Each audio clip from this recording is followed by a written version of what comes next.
انسان تو ہر جگہ پیدا ہوتے ہیں، لیکن انسانیت کہیں کہیں جنم لیتی ہے۔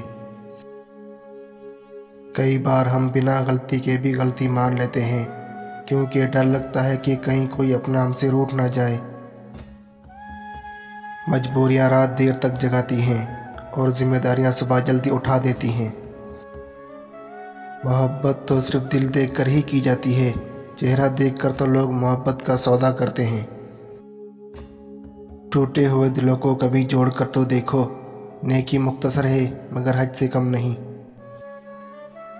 رزق ہو یا محبت، قدر نہ کرو تو خدا چھین لیتا ہے۔ کسی کے دل میں محبت پیدا کر دینے کے بعد اسے چھوڑ دینا، اسے قتل کر دینے کے برابر ہے۔ مسلسل اہمیت دینے کے باوجود بھی اگر رشتے بے قدرے اور بدمزاج رہیں تو کوئی ملامت نہیں، تب رہنے کی بہترین جگہ حدود ہے۔ مخلص دوست کے اندر اتنا پیار چھپا ہوتا ہے جیسے بیج کے اندر درخت۔ سنی سنائی باتوں پر فوراً یقین مت کیا کریں، جھوٹ ہمیشہ سچ سے زیادہ جلدی پھیلتا ہے۔ نیکی چھوٹی ہو یا بڑی، جب تمہارے رب کو پسند آ جائے تو وہ دوزخ حرام کر دیتا ہے۔ لوہا کبھی خراب نہیں ہوتا، وہ ہمیشہ اپنے ہی زنگ سے برباد ہوتا ہے۔ اسی طرح انسان کو کوئی برباد نہیں کر سکتا، اس کی سوچ اور دوسروں سے امیدیں ہی اسے برباد کرتی ہیں۔ محبت ہو یا عزت، کسی کو اتنی مت دو کہ وہ تمہاری قدر کرنا بھول جائے۔ اللہ اگر مانگنے پر دیتا ہے تو غرور کرنے پر چھین بھی لیتا ہے۔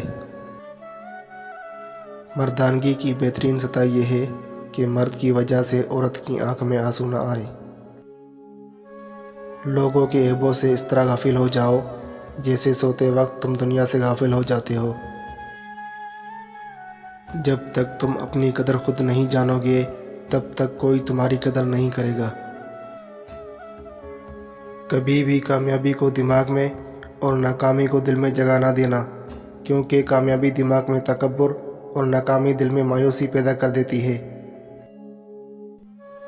جس نے تجھے تیرے عیب بتائے، اگر تجھ میں عقل ہو تو بے شک اس نے تجھ پر احسان کی انتہا کر دی۔ یاد رکھیے کہ فرائض کے چھوڑنے سے جو عذاب آتے ہیں وہ وظائف کے پڑھنے سے بھی ختم نہیں ہوتے۔ انسان کا اخلاق، زبان، سوچ اور ظرف بتا دیتا ہے کہ وہ ان پڑھ ہے، پڑھا لکھا ہے یا پڑھا لکھا جاہل ہے۔ اگر کسی شخص کو اپنی محبت کے لیے راضی کرنا چاہتے ہو تو یہ ایک کام کرو۔ اگر آپ جس شخص کو محبت کے لیے راضی کرنا چاہتے ہو تو اس کے ساتھ نرمی سے پیش آؤ، اس کا مان رکھو، اسے اپنا احساس دلاؤ تو وہ فوراً مان جائے گا، کیونکہ قدر ایک ایسی چیز ہے جو کسی کو بھی تمہارے قریب کر سکتی ہے۔ ہر دن اچھا بھی نہیں ہو سکتا، لیکن ہر دن میں کچھ نہ کچھ اچھا ضرور ہوتا ہے۔ کبھی کبھی خاموش رہنا پڑتا ہے اور منظر عام سے غائب ہونا پڑتا ہے۔ کبھی کبھی آپ کی خاموشی اور غیر موجودگی ہی لوگوں کو آپ کے ہونے کا احساس دلاتی ہے۔